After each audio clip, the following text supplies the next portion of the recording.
Bonsoir à tous et bienvenue dans ce bref tour de l'actualité. Dans le carton rouge ce soir, nous irons à Jacquesville, cette coquette ville réputée pour ses célèbres cocotiers et ses magnifiques plages.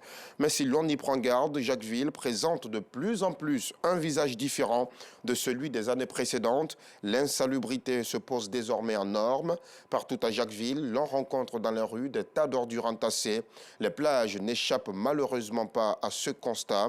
Et conséquence de cette insalubrité, le tourisme local connaît un ralentissement. Les intérêts des entreprises hôtelières sont menacés et c'est le désarroi chez les tenanciers de maquis et de restaurants.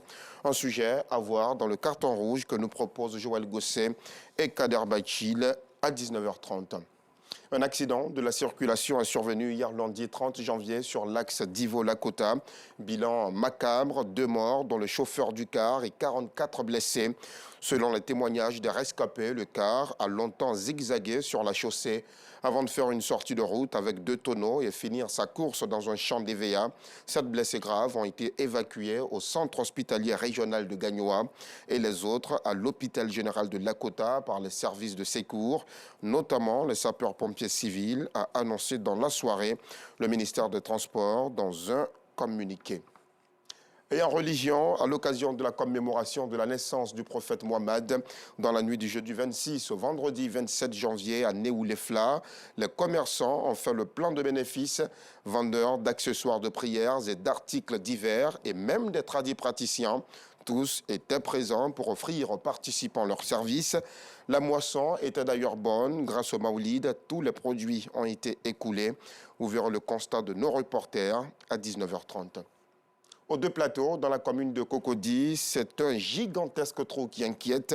Ce ravin menace la quiétude des populations. C'est pourtant là que sont déversées les eaux de ruissellement et celles des pluies diluviennes, ce qui n'est pas sans conséquence sur la santé des populations.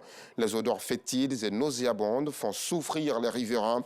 Ils appellent d'ailleurs, et vous le verrez ce soir, à l'aide des autorités compétentes. Un sujet de Marie-Paul Vey. Les violences se multiplient au Burkina Faso. 15 civils enlevés ont été retrouvés morts hier lundi dans le sud-ouest près de la Côte d'Ivoire. À cela s'ajoute la mort d'une dizaine de membres des forces de sécurité le même jour dans le nord, précisément à Falagountou, une localité située non loin de la frontière avec le Niger.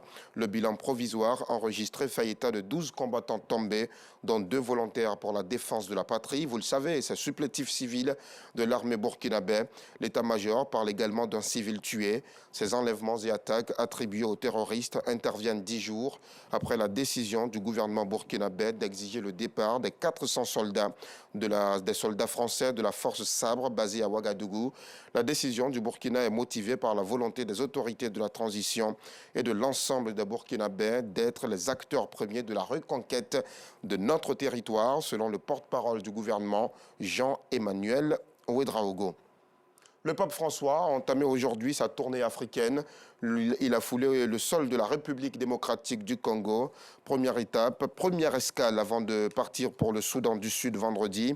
Du mardi 31 janvier au dimanche 5 février, le souverain pontife visitera 2 pays du continent africain minés par la guerre, très attendus en République démocratique du Congo. Il devait déjà se rendre à Kinshasa en juillet dernier, mais son déplacement avait été annulé pour des raisons de santé. C'est la 5e fois que le pape François voyage en Afrique en 10 ans de pontificat pour le plus grand bonheur des fidèles. Pour des raisons de sécurité, le pape ne se rendra pas dans le Nord Kivu, mais il recevra une délégation de victimes et devrait lancer un appel à stopper le conflit durant la messe à Ndolo, où plus d'1 million de personnes sont attendues. On arrive au terme de ce bref tour de l'actualité. Merci de votre fidélité.